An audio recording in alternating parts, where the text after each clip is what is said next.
केंद्र में मंत्री होने के बावजूद उन्होंने बहुत निडरता से और मतलब बिल्कुल ही डरे बिना बहुत हिम्मत से दलितों की बात को बहुत मजबूती से वहाँ रखा है। वो लैटरल एंट्री की बात हो, वो क्रीमी लेयर की बात हो, जाति जनगणना की, हम लोग लगातार देखते रहते हैं कि बिहार में अगर किसी भी दलित परिवार को आघात होता है या कोई चोट पहुँचती है या उनके साथ कुछ गलत होता है, किसी भी दलित बेटी के साथ अगर कुछ गलत होता है तो वो तुरंत वहाँ पहुँच जाते हैं। इसीलिए हम लोग एक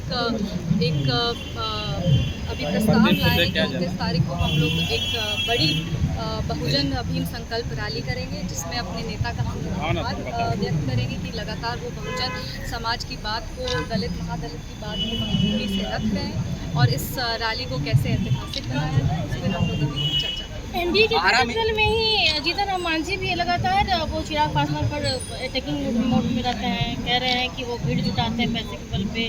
क्या नहीं, ये सब देखिए गलत है। वो हम लोग सबसे ज़्यादा अनुभवी हैं। मेरे दादाजी के साथ जब मेरे दादाजी राजनीति करते थे तब तो उनके साथ राजनीति करते, तो हम बस नहीं कहेंगे कि विनम्रतापूर्ण हम बस ये कहना चाहते हैं कि ऐसी पर्सनल टिप्पणी से दूर रहना चाहिए, क्योंकि सब पार्टी अपना मेहनत करके रैली करती है। सब पार्टी चाहती है कि उनका रैली और ऐतिहासिक हो, उसके लिए कार्यकर्ता होते हैं, उसके लिए जनता होती है। तो ये जो अपार आप विश्वास और समर्थन है वो आप पैसे के बल पे तो आप नहीं जमा कर सकते ना। तो लगातार सबकी मेहनत होती है और ऐसे में आप किसी पार्टी को नहीं अटैक करते, आप कार्यकर्ताओं को अटैक करें। तो ये पर्सनल अटैक से बस दूर रहना। चिराग पासवान कितना सीट पर एनडीए से चुनाव लड़ेंगे? नहीं, ये बड़े नेताओं के बीच में ये बात होगी और हम तो बस इतना कह सकते हैं कि हमारे राष्ट्रीय अध्यक्ष जी का जो फैसला होगा उसके साथ हम लोग मजबूती के साथ खड़े हैं और जितनी भी सीट पे लड़ेंगे हम लोग 100% स्ट्राइक रेट जैसा लोकसभा में लाए हैं, वैसा ही हम लोग 100% स्ट्राइक रेट विधानसभा में लाएंगे, ताकि अपने पार्टी का जो एक हम लोग जिस स्पीड पे अपनी पार्टी को ग्रो कराएं, उस स्पीड को, उस तेज़ी को हम लोग मेंटेन कर सकें। हम लोग इसके लिए तो मुख्यमंत्री का चेहरा कौन होगा? अब ये गठबंधन के तहत डिसाइड होगा। हमारे राष्ट्रीय अध्यक्ष जी ने खुद कह दिया है कि सीएम पद के लिए कोई लड़ाई नहीं है, ये गठबंधन के तहत डिसाइड हो गया है और राष्ट्रीय अध्यक्ष जी ने भी इसको कह दिया है। तो बार बार ये एक ही प्रश्न, तो सीएम नीतीश कुमार के बारे में क्या कहने में क्या कुछ गुरेज है क्या? अच्छा, सामने जी प्रशांत किशोर आरोप लगा रहे हैं, अशोक चौधरी से अभी देख रहे होंगे कि बार बार आपके पिताजी से हो रहा है, आपकी टिकट को लेकर टीका टिप्पणी कर रहे हैं और भी बहुत सारी बातें कर रहे हैं। प्रशांत किशोर कैसे देखते हैं उनको? देखिए, पहले तो हमको नहीं लगता कि वो इतने इम्पोर्टेंट हैं कि हम लोग उनके बारे में बात करें, सबसे पहले। जी जी। दूसरी चीज़ है कि वो कहते हैं कि बहुत बड़े बड़े भले ही वो नेताओं के साथ काम किए हों पर उनकी सोच बहुत छोटी है, क्योंकि इस तरह से प्रेस कॉन्फ्रेंस में किसी दलित बेटी के जीत को आप तुरंत क्वेश्चन कर देते हैं। कोई दलित महिला आगे बढ़ रही है, उसके हम लोग के समाज में ऐसे लोग क्यों होते हैं कि जब कोई बेटी आगे बढ़ती है तो ये उम्मीदें हमारे जनता की, हमारे लोक जनशक्ति पार्टी की,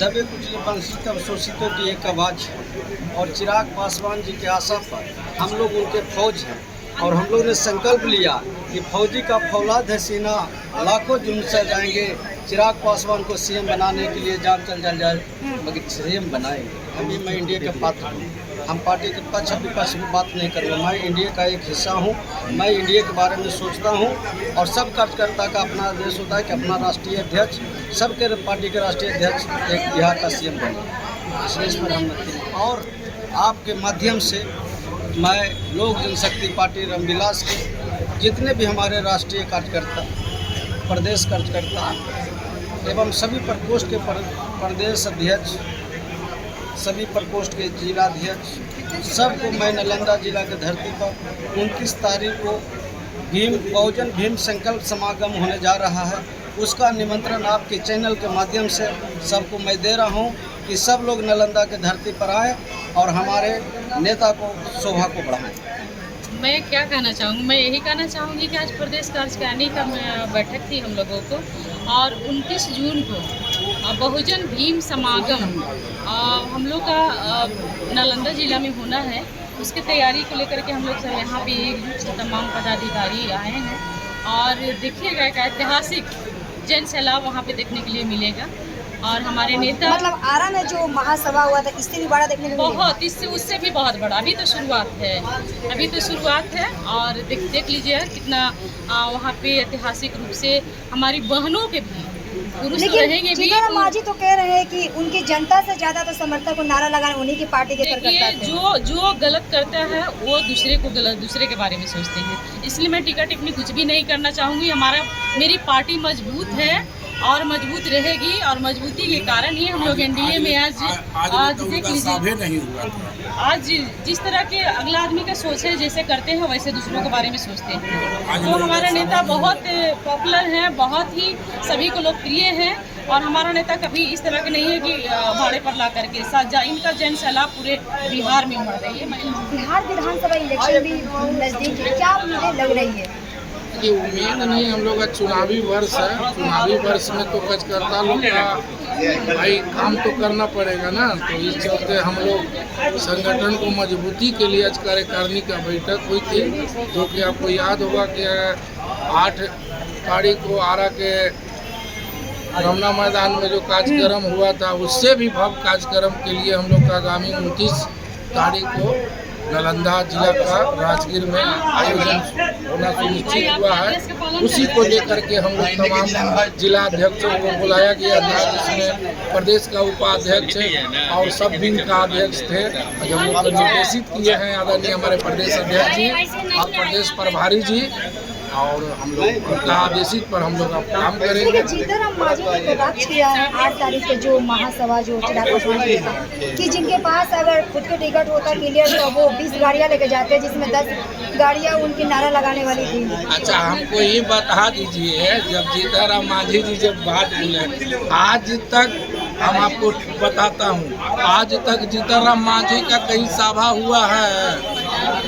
आज तक हमको बता दीजिए कि एक को जीतन राम मांझी का सभा, तो उनका कभी सभा करके देख लेना, सभा करके देख लेंगे तो उनका अकल ठिकाना लग जाएगा। और हम लोग का रैली के बारे में जो बोलते हैं और भीड़ के बारे में बोलते हैं, यहाँ देखते हैं कि आस्था का भीड़ होता है, समझ गए ना? जो भी है हमारे नेता आदरणीय चिराग पासवान जी में आस्था से आता है, अपना खाना खा करके, अपना पैसा खर्चा करके, अपना बल बुद्धि के से आता है जी। और समझ लीजिए कि हर कार्यक्रम दलितों के नेता हैं तो फिर दलितों के लिए खड़ा क्यों नहीं है? कहाँ नहीं खड़ा होते हैं?